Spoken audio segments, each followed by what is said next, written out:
Hello student, my host Ankur Kothari, assistant professor. आज की इस क्लास में हम बात करेंगे असिस्टेंट प्रोफेसर भर्ती परीक्षा 2026 जो कि मध्य प्रदेश लोक सेवा आयोग द्वारा जिसका विज्ञापन जारी किया गया है। उसमें सब्जेक्ट संस्कृत सब्जेक्ट जो है उस संस्कृत सब्जेक्ट पर हम चर्चा करेंगे, क्योंकि हमें ये तो पता होता है कि हमारा लक्ष्य है कि असिस्टेंट प्रोफेसर बनना है, लेकिन हमें ये पता नहीं होता है कि इसका सिलेबस भी पता चल जाए तो कहां से कौन सी बुक मिलेगी और कौन से राइटर की बुक अच्छी होगी, ये चीज हमें पता नहीं चलता है।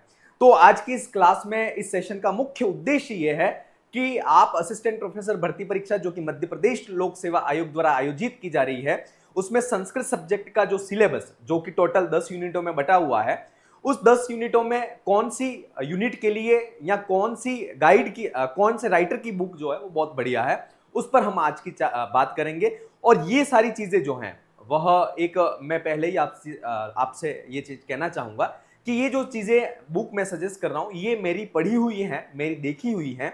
मैंने खुद ने भी असिस्टेंट प्रोफेसर भर्ती परीक्षा की तैयारी की, इस एग्जाम को क्लियर किया है। तो मुझे जहां तक जिस राइटर की बुक अच्छी लगी वो मैं सजेस्ट कर रहा हूं। हो सकता है इससे बेटर, इससे भी अच्छी बुक या इससे अच्छा राइटर कोई मार्केट में अवेलेबल होगा जो शायद मेरी पहुंच तक नहीं रहा होगा, इसलिए मैं उस बुक से वंचित रहा हूंगा। लेकिन अगर आपको मैं जो सजेस्ट कर रहा हूं उससे भी अच्छी बुक अगर आपके पास है या आपके पास मार्केट में अवेलेबल है तो आप उसको पढ़िएगा, क्योंकि आपका मेरा बताने का और आपका पढ़ने का सिर्फ मकसद अब यही है कि ये न के किसी भी प्रकार से अगर मैं जो बुक सजेस्ट कर रहा हूं उससे पढ़िए या आपके पास जो बुक है उससे पढ़िए, लेकिन हमारा जो मकसद है वह यही है कि आप जो है वह एक असिस्टेंट प्रोफेसर के पद पर विराजित हो, उस पर सुशोभित हो, यही मकसद है। तो चलिए इस सेशन को स्टार्ट करते हैं कि कौन कौन सी बुक किस यूनिट के लिए बेटर रहेगी। सबसे पहली यूनिट 1 है, उस पर चर्चा करते हैं। यूनिट 1 जैसा कि आप सभी को पता है कि असिस्टेंट प्रोफेसर भर्ती परीक्षा की यूनिट 1 जो है वह वैदिक साहित्य है। वैदिक साहित्य में वेदों का परिचय हो गया, इसके बाद वेदों का कालक्रम हो गया, इसके बाद देवताओं का परिचय हो गया। देवताओं के परिचय के बाद ऋग्वेदिक सूक्त हैं, इसके बाद शुक्ल यजुर्वेद के सूक्त हैं, अथर्ववेद के पृथ्वी आदि सूक्त हैं, वो हमारे पाठ्यक्रम में शामिल हैं। ये आपको भली प्रकार से सिलेबस आपने देखा है, आपको पता है। तो सबसे पहला मैं बात करूंगा कि ऋग सूक्त संग्रह जो कि गीता प्रेस गोरखपुर से प्रकाशित होती है और इसके राइटर हैं देवेंद्रनाथ पांडे। क्या नाम है? देवेंद्रनाथ पांडे। तो ये जो बुक है वह तो आपको जो ऋग सूक्त संग्रह है जिसमें पुरुष सूक्त भी आपके पाठ्यक्रम में शामिल है, इंद्र सूक्त है, अग्नि सूक्त है। सूक्तों को जब भी पढ़ें, सूक्तों को जब भी पढ़ें, देखिए एक नेट का एग्जाम और एक असिस्टेंट प्रोफेसर भर्ती परीक्षा का एग्जाम, दोनों में काफी अंतर है। आपको ये लगता है कि मैंने तो नेट हो है वह पात्रता परीक्षा है, असिस्टेंट प्रोफेसर परीक्षा जो है वह एक आपको पोस्ट गवर्नमेंट पोस्ट देने के लिए आयोजित की जाती है। तो दोनों के प्रश्न पत्र में काफी चेंजेस होते हैं, लेवल का भी काफी चेंजेस होता है। और नेट जो है वह पात्रता परीक्षा है। पात्रता परीक्षा में अगर आप थोड़ा सा पढ़ करके जाएंगे, डीप में नहीं पढ़ करके जाएंगे, तब भी आपकी पात्रता जो है वह आप हासिल कर लेते हैं। लेकिन असिस्टेंट प्रोफेसर भर्ती परीक्षा में ऐसा नहीं होता है, आपको बहुत अच्छी तरह से डीप में जाकर के पढ़ने की जरूरत होती है। ठीक है, ऋग सूक्त संग्रह में आपके जितने भी पाठ्यक्रम में सूक्त शामिल हैं उन सूक्तों को आप भली प्रकार से उनके अन्वय, उनके शब्दार्थ, उनकी व्याख्या को आप भली प्रकार से देखिएगा, क्योंकि आपने प्रीवियस भर्ती परीक्षाओं के पेपर भी देखे होंगे, उसमें किस तरह के प्रश्न पूछे जाते हैं। तो पंक्तियां उठा करके सूक्तों में से पूछी जाती हैं और पूछ लिया जाता है कि इस मंत्र का संबंध किस सूक्त से है या इस मंत्र के मंत्र दृष्टा ऋषि कौन है। तो ये सारी चीजें आप तभी कर पाएंगे क्योंकि पाठ्यक्रम में जो सूक्त जो शामिल है उनकी भी संख्या बहुत अत्यधिक है, जिसके कारण हम अगर सूक्तों के अन्वय, शब्दार्थ और इनकी व्याख्याओं को नहीं पढ़ेंगे तो हो सकता है हम कंफ्यूज भी हो सकते हैं। इसलिए आप जो सूक्तों का विशिष्ट अध्ययन, पुरुष सूक्त हो गया, इंद्र सूक्त हो गया, अग्नि सूक्त हो गया, राष्ट्राभिवर्धन सूक्त हो गया, शिव संकल्प सूक्त हो, तो इन सूक्तों को आप बहुत अच्छी तरह से यहां से पढ़ सकते हैं। ठीक है, इसके बाद वैदिक साहित्य का इतिहास। वैदिक साहित्य के इतिहास के अंतर्गत ब्राह्मण है, आरण्यक है, उपनिषद है। इसके बाद यूनिट 2 में जो शामिल है, यूनिट 2 में वेदांग शामिल है, निरुक्त है, निरुक्त का पहला और दूसरा अध्याय और 7वां अध्याय हमारे शामिल है। तो वो तो निरुक्त स्पेशल अलग से हम पढ़ेंगे, लेकिन जो वेदांग है उन वेदांगों को अगर आपको पढ़ना है, ब्राह्मण, आरण्यक और उपनिषद का वर्ण विषय क्या है उसके संदर्भ में अगर आपको पढ़ना है, तो वैदिक साहित्य का इतिहास नाम की एक किताब आती है, जिसके राइटर हैं डॉक्टर रघुवीर वेदालंकार। रघुवीर वेदालंकार। और ये आपको ब्राह्मण, आरण्यक और उपनिषद और वेदांग और इसके साथ में ही निरुक्त का सामान्य परिचय अगर आपको पढ़ना है तो वो आप इस यहां से बहुत अच्छी तरह से पढ़ सकते हैं। ठीक है, तीसरी किताब और सजेस्ट करूंगा वैदिक सिद्धांत काल के विषय में। आपको सभी को पता है वेदों के काल के निर्धारण के संदर्भ में यूजीसी नेट में भी प्रश्न पूछे जाते हैं, असिस्टेंट प्रोफेसर भर्ती परीक्षा में भी आपके पाठ्यक्रम में शामिल है। लेकिन इसमें जो क्वेश्चन है वह ज्यादा डीप में नहीं पूछे जाते हैं। भारतीय विद्वान, पाश्चात्य विद्वान के सिलेक्टेड जो मत हैं, जैसे दयानंद सरस्वती का मत हो गया, याकोबी का मत हो गया, मैक्स मुलर महोदय हैं, उनका मत, उन्होंने काल निर्धारण किस प्रकार से किया, बाल गंगाधर तिलक जो है उन्होंने किस आधार पर वेदों के काल का निर्धारण किया। इसमें वैदिक सिद्धांत के काल के विषय में क्या है, लिमिटेड मैटर है, और लिमिटेड मैटर में क्वेश्चनों में कहीं भी घुमा फिरा करके पूछने की कोई भी संभावना नहीं रहती है। सीधा सा क्वेश्चन आ जाता है। मोस्ट ऑफ 4-5 विद्वान है, भारतीय विद्वान 1-2 है और बाकी पाश्चात्य विद्वान है, उन्होंने वेदों के काल के निर्धारण में क्या मत उपस्थापित किए, ये सीधा सा क्वेश्चन, और उन्होंने क्या काल माना है वेदों का, ये प्रश्न सीधा सा पूछ लिया जाता है, और किस आधार पर माना है। अगर ज्यादा एग्जामिनर डीप में चला जाए तो वो ये पूछ लेता है कि किस आधार पर इन्होंने वेदों का काल का निर्धारण ये किया है। ठीक है, तो इसके लिए मैं चौखंबा प्रकाशन की जो नेट की गाइड आती है उसमें सफिशिएंट मैटर है, और वहां से आप पढ़ोगे तो इसका मैटर काफी कुछ वहां से आपको मिल जाएगा। ठीक है, फिर है वैदिक साहित्य और संस्कृति। ये भी एक बुक है वैदिक साहित्य को पढ़ने के लिए, और इसके राइटर हैं आचार्य बलदेव उपाध्याय।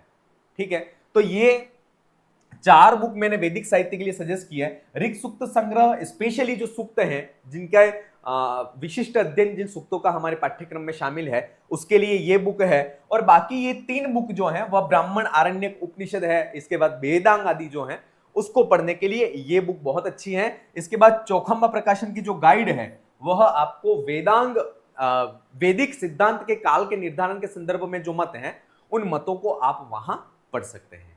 ठीक है, तो ये हमने बात की, वह की यूनिट 1 की बात की। ठीक है, अब यूनिट 2 की बात करते हैं। उससे पहले मैं आपसे एक चीज कहना चाहूंगा कि अगर आप असिस्टेंट प्रोफेसर बनना अगर आप चाहते हो, आपका ड्रीम है, समय कम है, अब कैसे करेंगे, तो हमारे इसी प्लेटफॉर्म पर लभ्यम क्लासेस प्ले स्टोर पर हमारा ऐप है, जो कि इस तरह से आपको आपके मोबाइल में आप प्ले स्टोर में जाकर के देखेंगे तो आपको मिल जाएगा।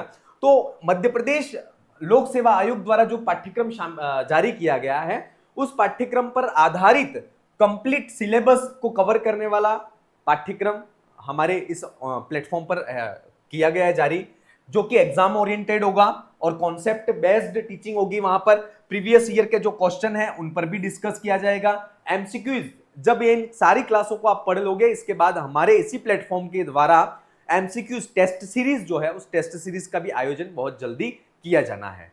ठीक है, तो आप उसके माध्यम से भी आपके कॉन्सेप्ट जो है वह क्लियर कर सकते हैं। टास्क का आधारित टेस्ट सीरीज होगी, जैसे task unit 1, task 2 unit 2, task 3 के रूप में यूनिट 3। इस तरह से हर वीक में एक एक टास्क होगा, उस वीक में आपको उस टास्क को पूरा करना है। फिर लास्ट संडे के दिन आपको उस यूनिट का टेस्ट होगा, जिसमें आपकी क्या कमियां हैं और क्या और आपको सुधार करने की जरूरत है, ये सारी चीजें आपको उस टेस्ट सीरीज के माध्यम से पता चल जाएगी। ठीक है, और ये सारा जो कोर्स है वह ऑनलाइन, रिकॉर्डेड और लाइव क्लासेस के रूप में आपको एप्लीकेशन में अवेलेबल रहेगा। आप वहां जाकर के उस एप्लीकेशन को डाउनलोड कर सकते हो, और हमारा ये जो चैनल है उस चैनल को भी आप सब्सक्राइब कर सकते हो, ताकि हर अपडेट असिस्टेंट प्रोफेसर, मैं एक चीज कहना चाहूंगा, हमारा ये प्लेटफॉर्म है वह मोस्ट ऑफ असिस्टेंट प्रोफेसर भर्ती परीक्षा यूजीसी नेट इस पर ही काम कर रहा है। तो आप अगर जुड़ना चाहते हो तो हमारे टेलीग्राम चैनल, इसके बाद हमारे व्हाट्सएप ग्रुप, इसके साथ में हमारा एप्लीकेशन, इन सबके लिंक इस वीडियो के डिस्क्रिप्शन में है, आप वहां से जाकर के जुड़ सकते हो। ठीक है, चलिए याद रखिएगा लभ्यम क्लासेस, जहां पर आपको ऑनलाइन ये सारी चीजें जो बता रहे हैं, इनके नोट्स भी आपको वहीं मिलेंगे, पीडीएफ फॉर्मेट में नोट्स मिलेंगे, इनकी प्रिंट आप निकाल सकते हो और उनको बहुत अच्छी तरह से पढ़ सकते हो, और वीडियो को देख करके उन नोट्स को अच्छी तरह से आप समझ भी सकते हो। और ये सारे जो नोट्स बने हुए, ये जिस किताबें मैं सजेस्ट कर रहा हूं, उन्हीं में से बनाए गए हैं। ठीक है, चलिए दूसरी इकाई है, उसका नाम है वेदांग साहित्य। क्या नाम है? वेदांग साहित्य। वेदांग में जो 6 वेदांग है, शिक्षा, कल्प, व्याकरण, निरुक्त, ज्योतिष, है ना, तो ये जो 6 प्रकार के वेदांग हैं, इन वेदांगों का परिचय हमें पता होना चाहिए। शिक्षा, शिक्षा की परिभाषा विभिन्न विद्वानों ने क्या कही है, व्याकरण, व्याकरण के अंतर्गत क्या क्या चीजें आती हैं, निरुक्त, निरुक्त में क्या क्या चीजें हैं, इसके बाद ज्योतिष है, ये सारे 6 वेदांग, उन 6 वेदांगों का परिचय आपको पता होना चाहिए। और इसके लिए वेदांग परिचय के लिए मैंने जो बुक्स ये पहले बताई हैं, उसी बुक्स में से आपको इसका मटेरियल मिल जाएगा। एक तो वैदिक साहित्य का इतिहास डॉक्टर रघुवीर वेदालंकार, और वैदिक साहित्य और संस्कृति आचार्य बलदेव उपाध्याय, इनमें से ये मटेरियल आपको वहां से मिल जाएगा। फिर है ऋग प्रातिशाख्य। ऋग प्रातिशाख्य में कुछ पर्टिकुलर परिभाषाएं हैं, समानाक्षर है, यम है, रक्त है, प्रगृह्य है। तो ऋग प्रातिशाख्य के अंतर्गत जो ये परिभाषिक शब्दावली शामिल की गई है, उन शब्दावली को पढ़ना है। और इसके लिए किस राइटर की अच्छी किताब है, तो वीरेंद्र कुमार वर्मा सर हैं, उनकी ऋग प्रातिशाख्य पर एक छोटी सी किताब है, लेकिन बहुत अच्छी और बहुत ही व्याख्या विस्तृत रूप से लिखी गई है और बहुत सरल भाषा में लिखी गई है। ठीक है, तो आप इसको वहां पर पढ़ सकते हैं। तीसरा है निरुक्त। यूनिट 2 में निरुक्त बहुत इंपॉर्टेंट है, यहां से बहुत प्रश्न पूछे जाते हैं। निरुक्त का पहला, दूसरा और 7वां अध्याय इसमें शामिल है। इसमें षड्भाव विकार क्या है, इसके बाद फिर नाम, आख्यात, उपसर्ग, निपात क्या है ना, इसके बाद फिर देवताओं के प्रकार क्या है, देवताओं के निवास स्थान क्या है, ये 7वें अध्याय में ये क्वेश्चन है। इसके अलावा जो महत्वपूर्ण यहां से प्रश्न बनते हैं वह है शब्दों के निर्वचन। शब्दों के निर्वचन, शब्दों के निर्वचन के अंतर्गत जैसे आदित्य है, अग्नि है, वीर है, इन शब्दों की व्युत्पत्ति निरुक्त में क्या की गई है। और न केवल व्युत्पत्ति के साथ साथ में उस शब्द में कौन कौन सी धातुएं शामिल हैं, प्रत्येक शब्द की व्युत्पत्ति निरुक्त में कितने प्रकार से की गई है, अग्नि है तो आदित्य है, या फिर वीर शब्द है तो इस शब्दों की व्युत्पत्ति निरुक्त में कितने प्रकार से की गई, 2 प्रकार से की गई, 3 प्रकार से की गई, और प्रत्येक व्युत्पत्ति में धातुएं जो हैं वह पृथक पृथक यास्क ने बताई हैं। ठीक है, तो इसको भी आपको बहुत अच्छी तरह से पढ़ना है। और इसके लिए निरुक्त की सबसे अच्छी किताब अगर राइटर कोई है तो उमाशंकर ऋषि। मैं फिर से कहूंगा, बुक वही सजेस्ट कर रहा हूं जो मेरी देखी हुई है, जिसको मैंने पढ़ा हुआ है। ठीक है, तो उमाशंकर ऋषि, मैंने भी जब निरुक्त पढ़ा था तो इन्हीं की बुक निरुक्त जो है उससे वहां से पढ़ा था। ये उमाशंकर ऋषि इसके राइटर हैं। निरुक्त के रचयिता कौन है आपको पता है। ठीक है, यास्क जो है वह निरुक्त के रचयिता हैं। तो ये वेदांग साहित्य इकाई 2 है, उस पर चर्चा की। इसके बाद यूनिट 3 के अंतर्गत भारतीय दर्शन जो है उस दर्शन के विषय इसमें शामिल है। सबसे पहला है वह है सांख्यकारिका। सांख्यकारिका, इसको पढ़ने से पहले इसमें दर्शन शास्त्र जो है उसका सामान्य परिचय, कि दर्शन का व्युत्पत्ति क्या है, दर्शन की परिभाषा क्या है, विभिन्न विद्वानों ने दर्शन की परिभाषा कौन कौन क्या दी है, आस्तिक दर्शन क्या है, नास्तिक दर्शन क्या है, आस्तिक दर्शनों का सामान्य परिचय, नास्तिक दर्शनों का सामान्य परिचय, ये सामान्य सी परिचयात्मक सामग्री आपको पढ़नी है। इसके बाद सांख्यकारिका, वेदांत सार, तर्क भाषा और सर्वदर्शन संग्रह, ये हमारे पाठ्यक्रम में विशिष्ट अध्ययन के अंतर्गत शामिल है। तो जब सांख्यकारिका जब पढ़ते हैं, उसके राइटर है डॉक्टर देवेंद्रनाथ पांडे।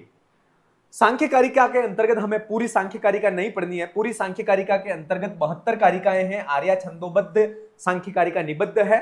लेकिन सांख्यकारिका में जो हमारे पाठ्यक्रम में शामिल है, जैसे सत्कार्यवाद है, सत्कार्यवाद के 5 हेतु कौन से हैं, प्रकृति सिद्धि, पुरुष सिद्धि, इसके बाद फिर है वह है प्रत्यय सर्ग है, ये कुछ हमारे पाठ्यक्रम में जो टॉपिक शामिल है उन्हीं को हमें सांख्यकारिका के अंतर्गत पढ़ना है। तो सांख्यकारिका के लिए सबसे अच्छे राइटर जो हैं उनका नाम है देवेंद्रनाथ पांडे। ठीक है, फिर है वेदांत सार। सदानंद कृत जो वेदांत सार है वह भारतीय दर्शन इस यूनिट में शामिल है। इसके जो राइटर हैं वह हैं शिव सागर त्रिपाठी। इसमें भी वेदांत सार में कुछ सिलेक्टेड टॉपिक हैं वही पढ़ने हैं, जैसे अनुबंध चतुष्टय, विवर्त, अपवाद, लिंग शरीरोत्पत्ति, ये कुछ महत्वपूर्ण टॉपिक हमारे पाठ्यक्रम में शामिल हैं और इनको हमें बहुत अच्छी तरह से पढ़ना है।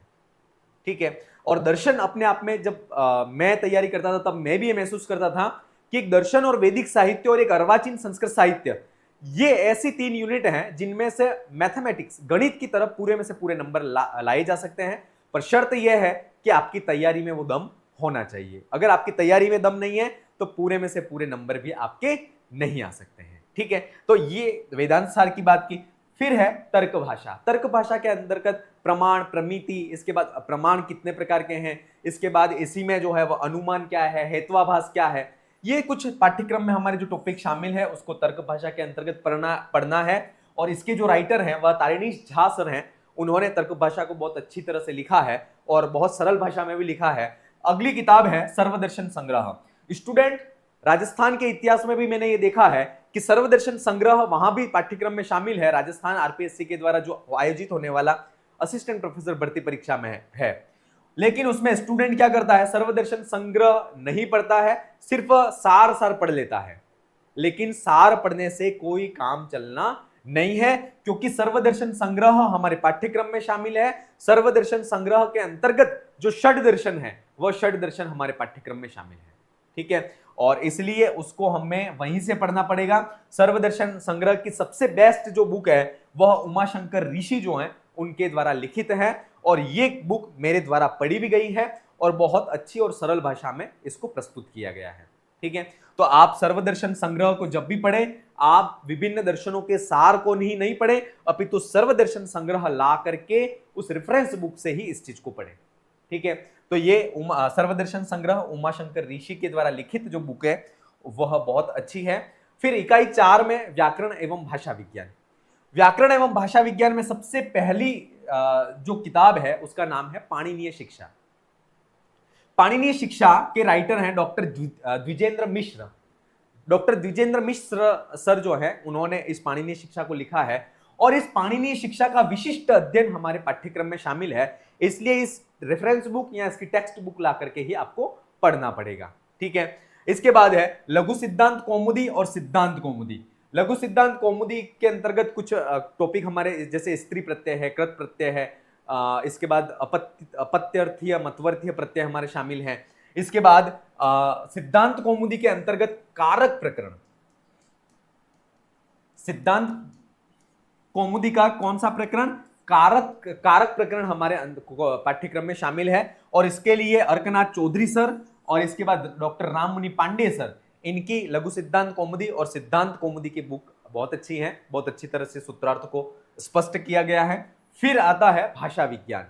याद रखना, इकाई 4 में भाषा विज्ञान बहुत इंपॉर्टेंट है, थोड़ा क्लिष्ट जरूर है। आप पढ़ोगे तो क्या ग्रीम, क्या ग्रासमान और क्या वर्नर, किसने क्या कहा, क्या उच्च जर्मन भाषा, क्या निम्न जर्मन भाषा, क्या भारोपीय भाषा, कौन भारोपीय भाषा के अंतर्गत सतम वर्ग क्या है, कैंतुम वर्ग क्या है, कुछ भी समझ में नहीं आता है। लेकिन याद रखना, टेक्निक से पढ़ोगे, बहुत अच्छी तरह से विस्तार रूप से पढ़ोगे तो भाषा विज्ञान आपको समझ में आ जाएगी। और ये इसमें अगर आपके क्वेश्चन सही हुए, यहां गलत होने की बहुत संभावनाएं होती हैं, क्योंकि भाषा परिवार है, उन भाषा परिवारों के अंतर्गत कौन कौन सी भाषाएं आती हैं, ये क्वेश्चन डीप में जाकर के पूछ लेते हैं। और वो भाषा का प्रकार कैसा है, अंतर्मुखी है, बाहरमुखी, प्रश्लिष्ट है, अश्लिष्ट है या श्लिष्ट है, ये इस तरह के क्वेश्चन यहां पर पूछे जाते हैं।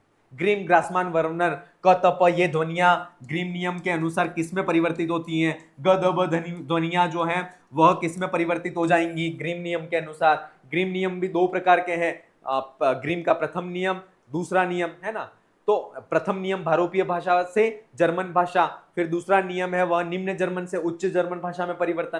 तो ये सारी चीजें आपको टेक्निक के साथ में पढ़नी पड़ेंगी। और मैं फिर कहूंगा, भाषा विज्ञान को भी हमने बहुत अच्छी तरह से लगभग 8 से 9 क्लासों के माध्यम से, लौकिक संस्कृत क्या है, वैदिक संस्कृत क्या है, इसके बाद वाक्य क्या है, इसके बाद नाद क्या है, ये सारी चीजें हमने वहां पर बहुत अच्छी तरह से आपको स्पष्ट किया है। आप एक बार जाकर के एप्लीकेशन को जरूर विजिट करें, ताकि आपको क्या क्या पढ़ना है वो सारी चीजें वहां पर क्लियर हो जाएंगी।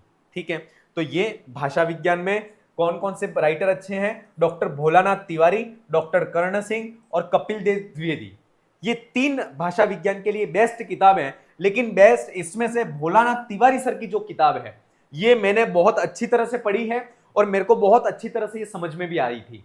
ठीक है, तो मैं आपको यही सजेस्ट करूंगा कि अगर आपके पास भोलानाथ तिवारी महोदय की जो बुक है वह अगर आपके पास मार्केट में अवेलेबल है तो आप इसको लीजिए। अगर नहीं मिलती है तो फिर डॉक्टर कर्ण सिंह सर की भी है, इसके बाद कपिल देव द्विवेदी सर, इनकी भी बहुत अच्छी किताब है भाषा विज्ञान की, तो इनकी भी आप ले सकते हो। लेकिन मैं वही बुक सजेस्ट कर रहा हूं कि जो मैंने पढ़ रखी है। ठीक है, चलिए, तो ये भाषा विज्ञान पर चर्चा की। फिर साहित्य शास्त्र। साहित्य शास्त्र में सबसे ज्यादा हमें डर लगता है, और सबसे ज्यादा डर लगता है उसमें है काव्य प्रकाश। काव्य प्रकाश में क्या तो मंगलाचरण, क्या काव्य प्रयोजन, क्या काव्य हेतु।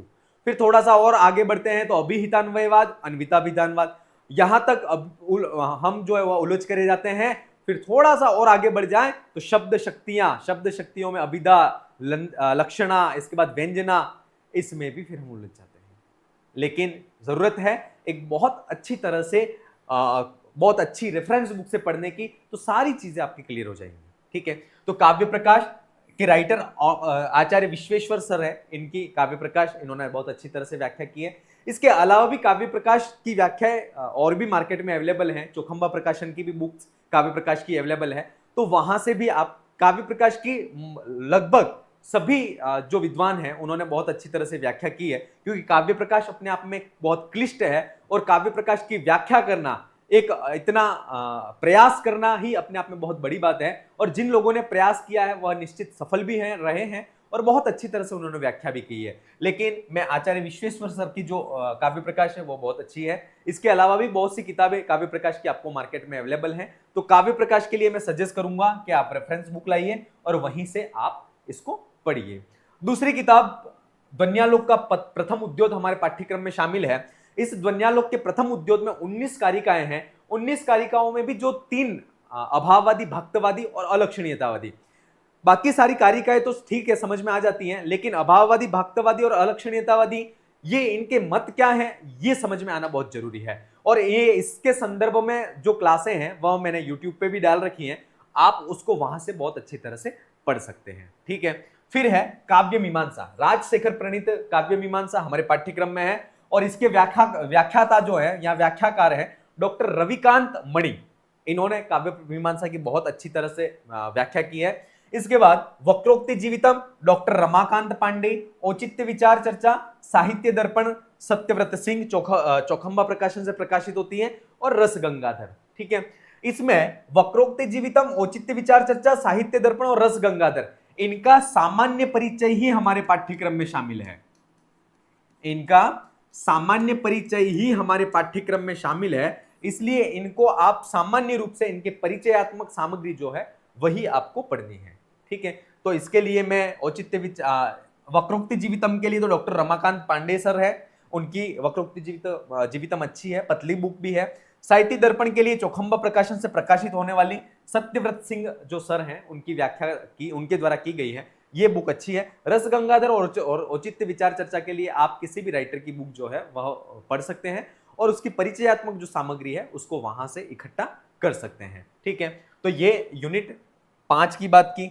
फिर यूनिट 6, यूनिट 6 में सबसे पहला प्रमुख नाट्य शास्त्र के जो विद्वान हैं उनके परिचय से संदर्भित कुछ हमारे पाठ्यक्रम में विद्वानों के नाम शामिल हैं, जैसे भरत मुनि है, इसके बाद नंदी भूपाल या ये कुछ परिचयात्मक कुछ विद्वानों के नाम इसमें शामिल है, नाटककारों के, उनके नाम, उनका परिचय या उनका संस्कृत शास्त्र में, नाट्य शास्त्र में क्या योगदान है वो हमें पढ़ना है।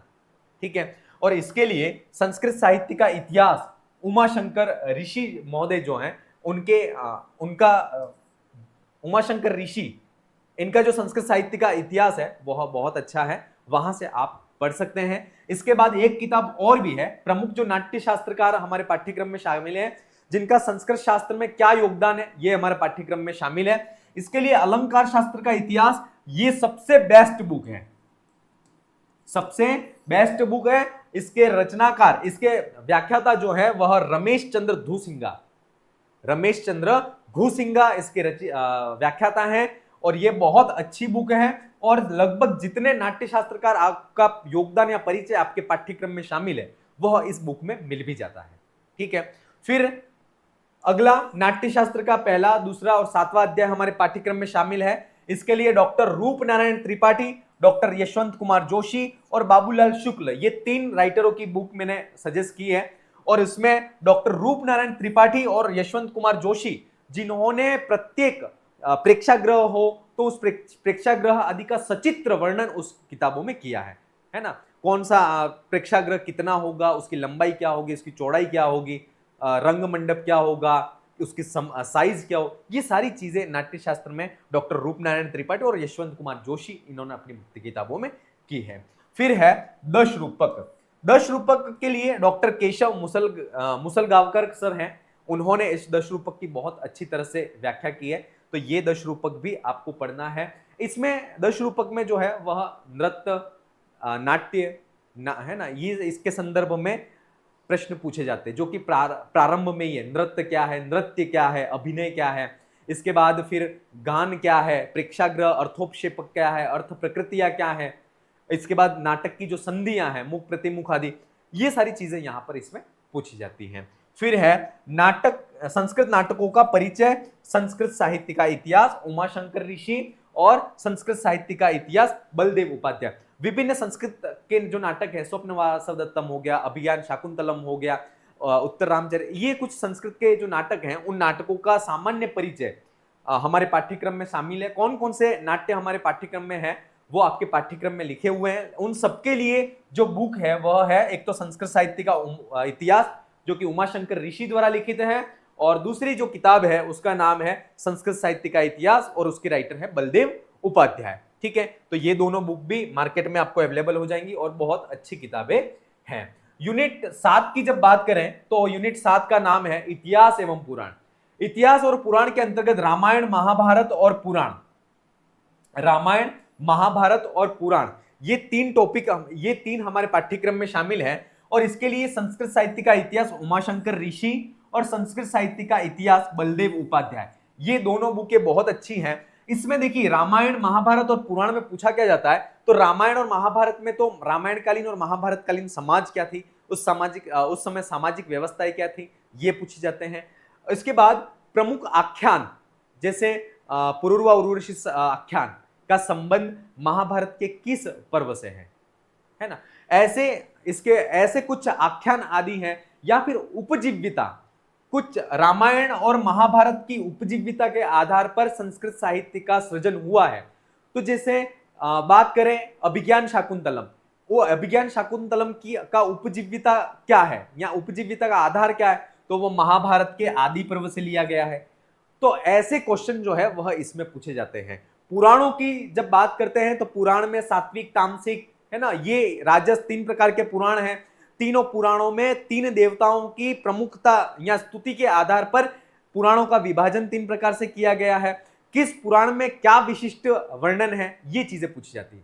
कोणार्क सूर्य मंदिर का वर्णन किस पुराण में किया गया है, इसके बाद ज्योतिष विद्या का वर्णन किस पुराण में किया गया है ना, इसके बाद प्रेत कल्प किस पुराण का भाग है। ऐसे कुछ क्वेश्चन जो है वह यहां से पूछे जाते हैं।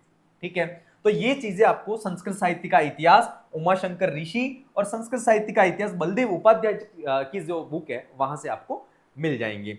फिर है लिपि एवं अभिलेख, ये बहुत इंपॉर्टेंट है, इसका मटेरियल आपको कहीं भी नहीं मिलेगा। और यहां से प्रश्न, खारवेल का हाथी गुम्फा अभिलेख क्या है, अशोक के विभिन्न अभिलेख क्या है, इसके संदर्भ ब्राह्मी लिपि क्या है, खरोष्टी लिपि क्या है ना, ये कुछ चीजें हैं वह इसमें पूछी जाती हैं। और इसके लिए मैं एक ही बुक जिसमें सार गर्भित मटेरियल आपको मिल जाएगा वह है चौखंबा प्रकाशन की जो यूजीसी नेट की जो गाइड है वह उसमें बेस्ट है, और इसका मटेरियल आपको वहां से मिल जाएगा। ठीक है, चलिए आगे बढ़ते हैं। गद्य, पद्य एवं चंपू काव्य। गद्य, पद्य, चंपू काव्यों में विभिन्न गद्य रचनाएं, पद्य रचनाएं एवं चंपू रचनाएं, ये इस यूनिट में शामिल है। और कौन कौन सी है उसको मैंने यहां नहीं लिखा है, आपको पाठ्यक्रम में वहां मिल जाएगा। इन समस्त रचनाओं का जो सामान्य परिचय आपको पढ़ना है वह आपको संस्कृत साहित्य का इतिहास उमाशंकर ऋषि और बलदेव उपाध्याय सर की जो संस्कृत साहित्य का इतिहास है वहां पर आपको ये सारा मटेरियल मिल जाएगा। ये तो सामान्य परिचयात्मक जो किताबें हैं वह आपको मिलेंगी। इसके बाद कुछ किताबें ऐसी हैं जिनका विशिष्ट अध्ययन, जैसे कादंबरी हो गई, इसके बाद रघुवंश का पहला और दूसरा सर्ग, और रघुवंश के पहले और दूसरे सर्ग के लिए रविकांत मणि सर की व्याख्या जो है वो बेस्ट है। इसके बाद किरातार्जुनियम का प्रथम सर्ग हमारे पाठ्यक्रम में शामिल है, डॉक्टर महिमा बंसल के द्वारा जो व्याख्या की गई है वो बहुत अच्छी है। शिशुपाल वध का प्रथम सर्ग हमारे पाठ्यक्रम में शामिल है। कैलाश चंद्र त्रिवेदी सर हैं, इनकी व्याख्या अच्छी है, मेरे द्वारा मैंने पढ़ी है। नेषदी चरित्र और दश कुमार चरित्र, ये दोनों भी हमारे पाठ्यक्रम में विशिष्ट अध्ययन के अंतर्गत शामिल है। विशिष्ट अध्ययन की जब भी आप तैयारी करें तो मैं यही कहूंगा कि एक एक श्लोक को, उसकी व्याख्याओं को बहुत अच्छी तरह से पढ़ें।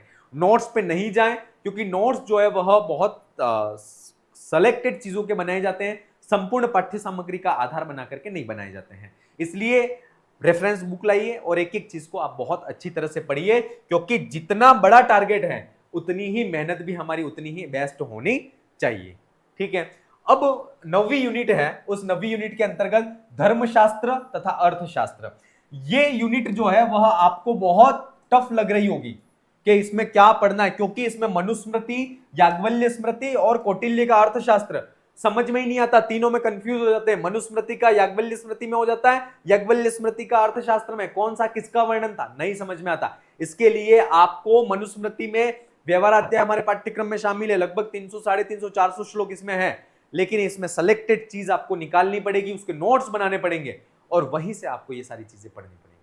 ठीक है, मनुस्मृति की, याज्ञवल्क्य स्मृति, कौटिल्य अर्थशास्त्र, इसकी क्लासें भी हमारी डेमो के तौर पर हमारे यूट्यूब पे चैनल पर अपलोड है, वहां पर आप जाकर के देख लीजिए कि किस तरह से हमें इसकी तैयारी को करना है। ठीक है, तो मनुस्मृति के लिए सबसे बेस्ट राइटर हैं गिरिधर गोपाल शर्मा, जो कि चौखंबा प्रकाशन से ये किताब जो है वह प्रकाशित होती है। ठीक है, दूसरे स्मृति ग्रंथ है याज्ञवल्क्य स्मृति, किताब है याज्ञवल्क्य स्मृति और व्यवहार अध्याय, ये पाठ्यक्रम में शामिल है, डॉक्टर गंगा सागर राय, चौखंबा प्रकाशन से प्रकाशित होती है और ये किताब भी बहुत अच्छी है। ठीक है, देखिए मैं फिर बोल रहा हूं, ये राइटर या प्रकाशन, उनसे मेरा कोई लेना देना नहीं है, न मेरा ये मकसद है कि इनको फेमस करना। मेरा मकसद ये है कि मैंने इन किताबों को पढ़ा है, मैंने इन किताबों को पढ़ा है और इन किताबों को पढ़ने के बाद मैं सफल भी रहा हूं, सक्सेस भी हुआ, असिस्टेंट प्रोफेसर बना भी। ठीक है, इसलिए मैं ये चीजें सजेस्ट कर रहा हूं, ये मैंने पढ़ी है। इसके अलावा आपको इसके अलावा कोई अच्छी बुक मिले तो आप वहां से पढ़ सकते हैं। निर्णय सिंधु का सामान्य परिचय, सामान्य अध्ययन हमारे पाठ्यक्रम में शामिल है, इसको भी पढ़ना है। स्वस्थवत्रम व्रतम, इसके अंतर्गत कुछ टॉपिक है, पर्टिकुलर 3 टॉपिक है, आहारचर्या है, दैनिक चर्या, ऐसे कुछ 3 टॉपिक है, उनको हमें इसमें से पढ़ना है। कौटिल्य का अर्थशास्त्र बहुत टफ लगता है, लेकिन बहुत इजी है अगर आप पढ़ना स्टार्ट करोगे। इसके लिए बहुत अच्छी किताब है डॉक्टर रूपनारायण त्रिपाठी सर की और वाचस्पति गेरुला, इन दोनों सर की द्वारा व्याख्या की गई कौटिल्य अर्थशास्त्र बहुत अच्छी है, आप किसी को भी ला करके पढ़ सकते हैं। अंतिम यूनिट जिसमें आपको सबसे ज्यादा डर लगता है, आधुनिक संस्कृत साहित्य का इतिहास। आधुनिक संस्कृत साहित्य में कुछ विद्वानों के, विभिन्न रचनाकारों का व्यक्तित्व एवं कृतित्व, जिसके अंतर्गत अप्पा स्वामी राशिवडेकर, डॉक्टर क्षमा राव, श्रीनिवास रथ, डॉक्टर श्रीधर शास्त्री वर्णेकर, अभिराज राजेंद्र मिश्र, ये हमारे पाठ्यक्रम में शामिल है। इनके व्यक्तित्व कृतित्व को हमें पढ़ना है, इनकी कृतियों में क्या विशिष्ट वर्णन है, इन कृतियों में इन्होंने किस किस पत्रिका का संपादन किया, किस कृति के लिए कौन सा इन्हें उपाधियां पुरस्कार मिला, ये सारी चीजें आपको यहां से पूछी जा सकती हैं। और इसके लिए संस्कृत साहित्य का समग्र इतिहास, डॉक्टर राधा वल्लभ त्रिपाठी, ये बुक सबसे बेस्ट है। इन रचनाकारों के, आधुनिक अर्वाचीन संस्कृत साहित्य के जो रचनाकार हैं, इनका परिचय आपको इस बुक में से मिल जाएगा। ठीक है, दूसरी एक किताब और है, आधुनिक संस्कृत साहित्य, डॉक्टर हीरालाल शुक्ल सर जो हैं, उनकी ये किताब भी है, जहां पर भी आधुनिक संस्कृत साहित्य का इतिहास आपको मिल जाएगा। फिर अंतिम में मीरा चरितम, विवेकानंद विजयम, इक्षुगंधा, भावमाला, इनका प्रतिपाद्य विषय, इनका सामाजिक परिचय जो है, ये इसमें हमारे पाठ्यक्रम में शामिल है। इसके लिए मैं सजेस्ट करूंगा मीरा चरितम, विवेकानंद विजयम, इक्षुगंधा और भावमाला, इन चारों किताबों को आप नेट से डाउनलोड कर लीजिए, या नेट नहीं है, नेट पर अवेलेबल नहीं है, हालांकि नेट पर है अवेलेबल, फिर भी अगर नहीं मिलती है तो आप किसी लाइब्रेरी में जाइए, वहां पर, या फिर कोई बड़ा सिटी है जहां पर अच्छे फेमस बुक स्टोर हैं, वहां पर जाकर के भी आप इन किताबों को खरीदिए और इसमें से सामान्य परिचयात्मक जो प्रतिपाद्य विषय है उसके नोट्स आप स्वयं बनाइए।